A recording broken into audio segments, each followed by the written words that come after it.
semana se produjo la sentencia a los implicados en el caso OISOE.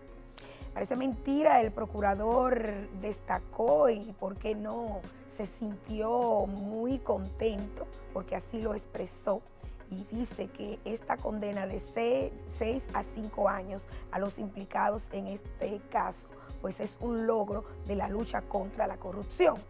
Yo me atrevería a decir que no es ningún logro, porque entiendo que ha sido mínima y pírrica en comparación con el daño que causaron esas personas. Pero peor aún, lo más cuestionado y lo que uno no se explica y entiende es que la persona que dirigía esa institución y que estaba al frente allí, Pimentel Caret, el ingeniero Pimentel Caret, quedara fuera de todo esto, pero también su asistente personal, el joven Miguel Florencio.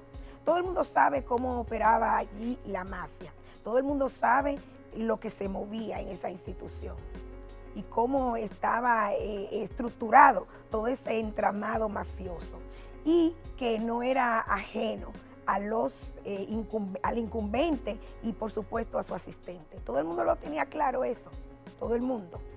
Y esa era una estructura que estaba totalmente arraigada y sembrada en la OISOE y que se destapó obviamente y saltó a la opinión pública con el suicidio del infeliz arquitecto, que no soportó, ahogado por las deudas, y en un baño de la institución se dio un disparo. Bueno, vamos a recordar un poco sobre este trabajo que hiciéramos de investigación sobre lo que ocurría en la OISOE y los resultados de esta condena. Veamos.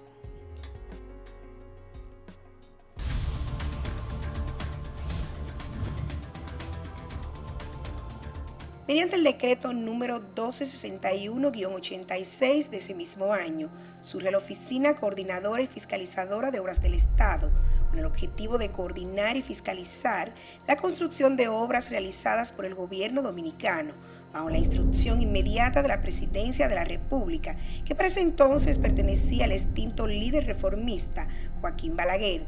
Todo esto para el proyecto de construcción del Faro a Colón y la celebración de los 500 años del descubrimiento y evangelización de América. Con el decreto número 590-87 del 25 de noviembre de ese mismo año, se crea la Oficina de Ingenieros Supervisores de Obras del Estado, adscrita al Poder Ejecutivo, con la finalidad de supervisar la construcción de proyectos de infraestructura para beneficio de las comunidades, tales como construcción, remodelación, reparación y ubicaciones de pagos de obras realizadas por el Estado. Finalmente, a través del decreto número 446-00 del 16 de agosto del año 2000, se dispuso que todas las responsabilidades y bienes asignados a la Oficina Coordinadora y Fiscalizadora de Obras del Estado quedaran a cargo de la Oficina de Ingenieros Supervisores de Obras del Estado, adscrita al Poder Ejecutivo. Luego se cambió totalmente la estructura y el porqué de la OISOE. Y ahora lo que es una institución que opera paralela a obras públicas. Nuestra organización, desde el 2012, exige el cumplimiento del Protocolo por la Transparencia y la Institucionalidad, donde en la medida 7 el presidente de la República se comprometió a eliminar la duplicidad de funciones. Esta vez nosotros reclamamos el cumplimiento de la Ley 247, donde se establece que en la administración pública no pueden haber organismos gubernamentales que dupliquen funciones con otro, ni mucho menos, como ha pasado en esta gestión, que se ha aumentado el desempeño de la Oficina de Ingenieros Supervisores del Estado al establecerse por decreto que la OISOE iba a ejecutar el 40% de las obras escolares y el Ministerio Público, el Ministerio de Obras Públicas, el 60% de dichas obras. Conforme han pasado los años, esta oficina ha sido centro de grandes escándalos que van desde sobrevaluación de obras, corrupción administrativa, cobro de sobornos, enriquecimiento ilícito, entre otras perlas. Claro, acciones que han sido atribuidas a sus exdirectores. Ninguno ha salido de allí sin pasar por los tribunales. Que todos los directores que han pasado por la OISOE tienen alto componente de corrupción, todos. Pero recordemos que la OISOE es un cuerpo que responde estrechamente, directamente al Poder Ejecutivo. Que se analice la existencia de la OISOE porque es fuente de corrupción y lo ha mostrado a través de las administraciones con todos los casos que se han denunciado. Hernani Salazar, Félix Bautista, Luis Cifres y por último Miguel Pimentel Caret, cuya dirección podría terminar siendo señalada como la más dañina, corrompida y funesta de todas las gestiones. Yo no creo que fue él que se mató. No lo creo. Para mí que ellos discutieron. Se refiere al arquitecto David Rodríguez, de 43 años, a quien conoció en la zona franca de La Romana, cuando ambos trabajaban como operarios. Se unieron en matrimonio, procreando 3 hijos, tanto ella como él de origen humilde. Sin embargo, los deseos de superación de su marido lo llevaron a graduarse de arquitecto, carrera que nunca imaginó lo llevaría a la tumba. Pues el pasado 25 de septiembre, Rodríguez se suicidó de un disparo en la boca en el baño de la Oficina Supervisora de Obras del Estado. Junto a su cadáver fueron encontradas 2 notas en las que mencionaba a Joel Soriano y Alejandro de los Santos. El primero era empleado de la OISOE, el segundo ya no estaba en la dependencia. Que Alejandro lo estaba estafando. Después, no sé, pero se apareció un Joel. Y volvió y me dijo, Alejandro y Joel me estafaron. El suicidio de David Rodríguez definitivamente abrió la caja de Pandora. Me engañaron, me dijeron una cosa por otra.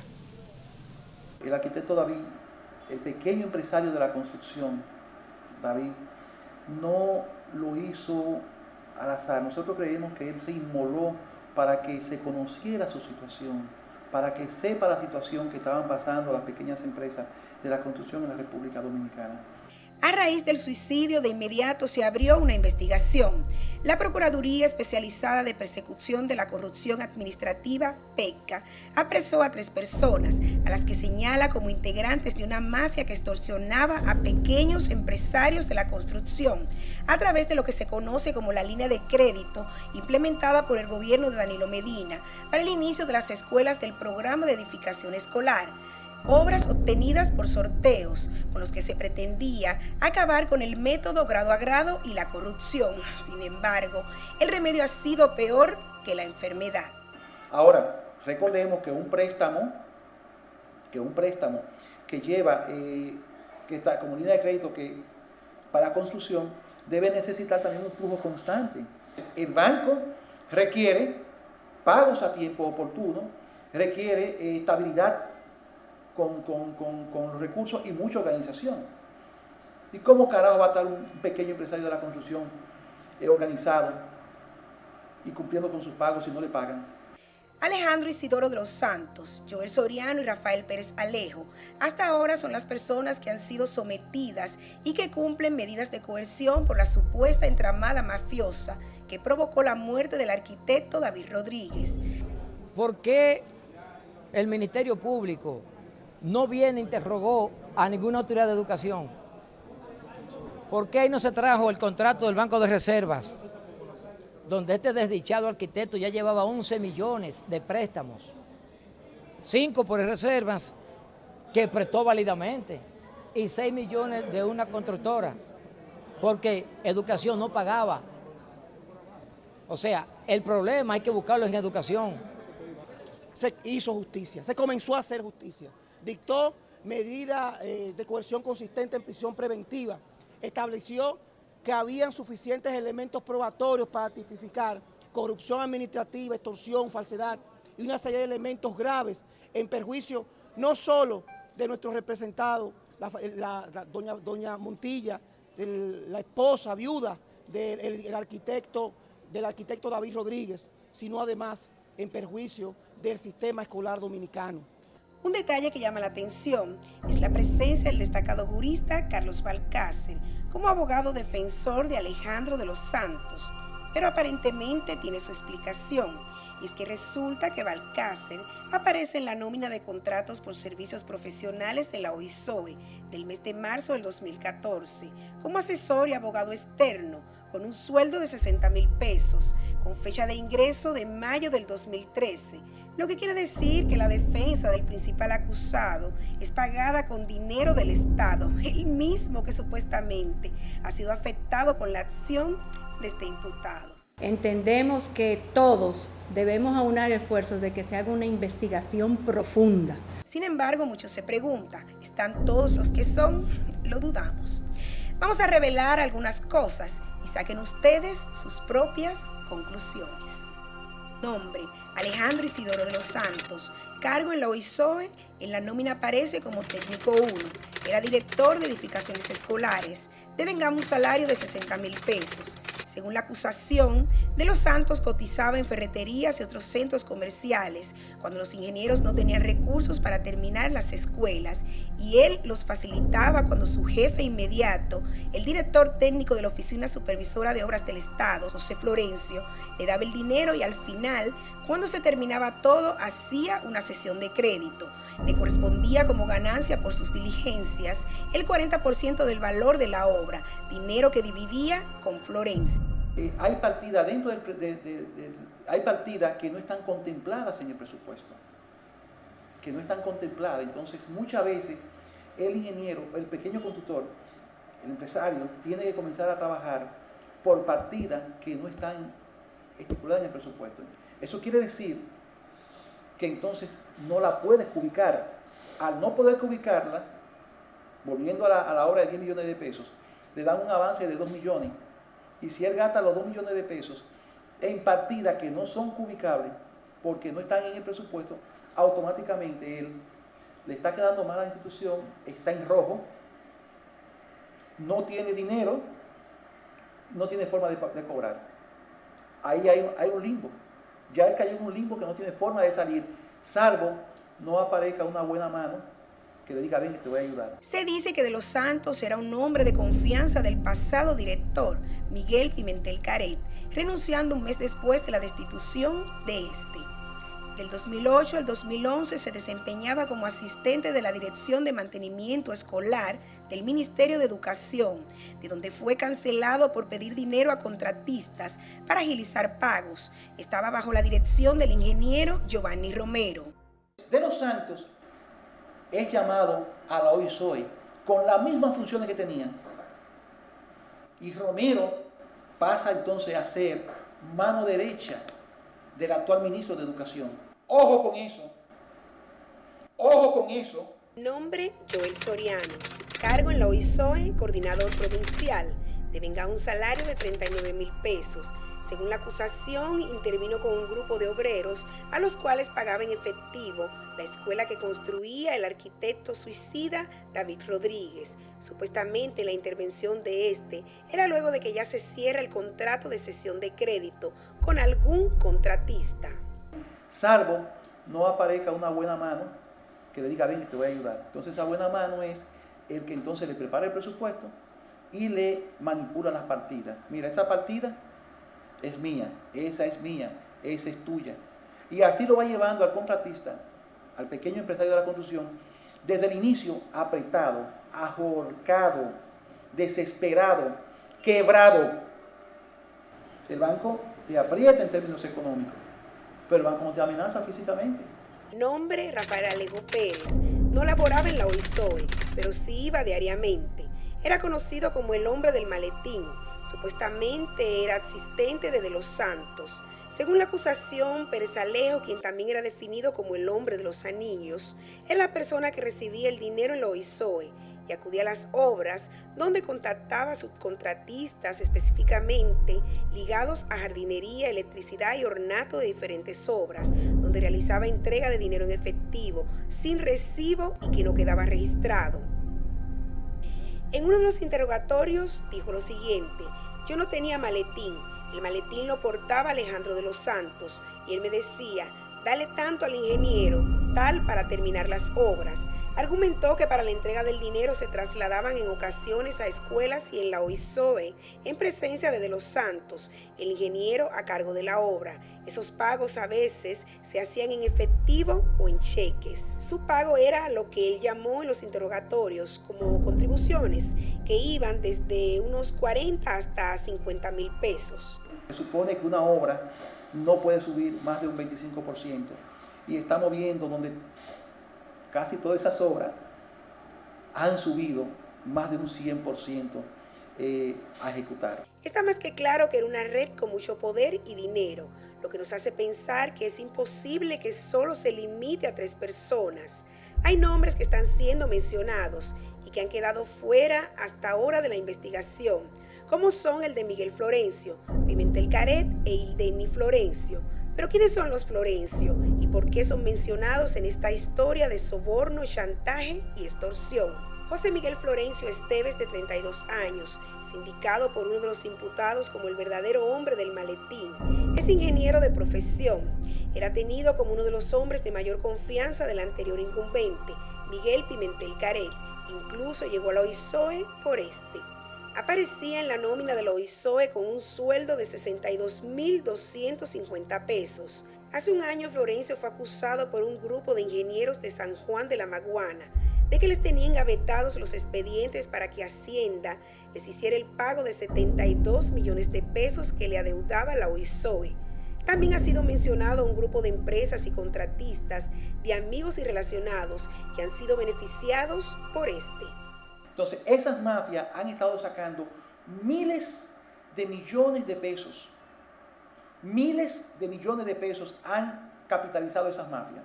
Resulta extraño que con tantos cuestionamientos no haya sido nunca tomado en cuenta, igual que su hermana, Ildenny Florencio Esteves, quien era el asistente personal de Pimentel Caret. Aparece en la nómina con un salario de 70,000 pesos como ejecutora de las disposiciones ordenadas por la dirección de la OISOE, con fecha de ingreso del 27 de agosto del 2012. De manera insólita aflora con otros cargos en distintas nóminas de la misma institución, pero también en una noticia de fecha 3 de julio de este año. Aparece como vocera de la OISOE, siendo parte de la comitiva que visitó la Comisión de Salud de la Cámara de Diputados para defender la construcción del Hospital José María Cabral Ibáez. O sea, que no tenemos claro cuál era la función específica de la chica. Nosotros afirmamos que son cientos de pequeños empresarios de la construcción que están en situaciones similares. De manera oficiosa se dice que los Florencio eran un poder dentro de la OISOE. ¿Por qué sería? Nosotros llamamos al Ministerio Público de que amplíe la investigación, que no sea restringida solamente en el ámbito de los 3 implicados que se le ha dictado medida de coerción. Tienen que seguir investigando. No cabe duda que este entramado llevó al suicidio a este pobre infeliz, que no conoció de las bondades y riquezas que saborearon los mencionados en la red. Y si hay dudas, hacemos algunas comparaciones.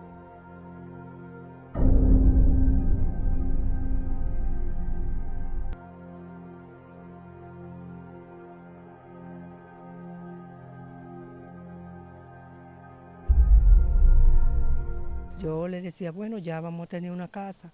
Y él me dijo, la vamos a tener, pero cuando yo cumpla con el gobierno. A nosotros llegaron algunos documentos entregados por la familia de Rodríguez que demuestran el movimiento de los depósitos de dinero recibidos por el arquitecto, monto que asciende a los 11,451,592 pesos, que era el valor presupuestado para la obra, que terminó en más de 20 millones de pesos. Ellos, al igual que nosotros, se preguntan, ¿a qué bolsillo fue a parar la diferencia fruto de la sobrevaluación? Me engañaron, me dijeron una cosa por otra.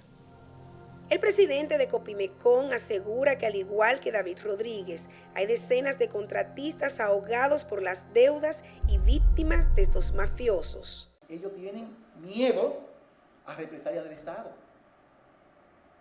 Ellos tienen miedo a ir a hacer bulla porque el Estado los puede asfixiar. Pero no se dan cuenta que están asfixiados.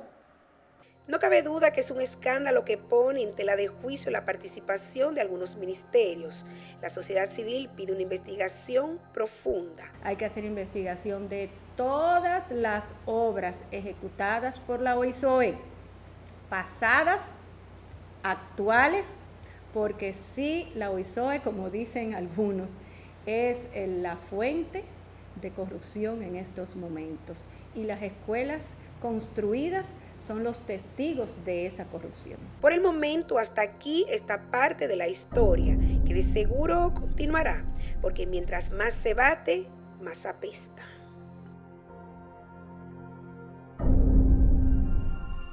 Ya nosotros estamos poniendo la querella contra Luzol, la testaferra que va a cobrar los 6 millones míos. Y yo que Luzol, la compañía Luzol, porque en esa ocasión me querían estafar con 6 millones de pesos. ¿Quién? Alejandro de los Santos y el grupo Florencio y todo, todos son uno. Todos son uno todos. No es Alejandro solo.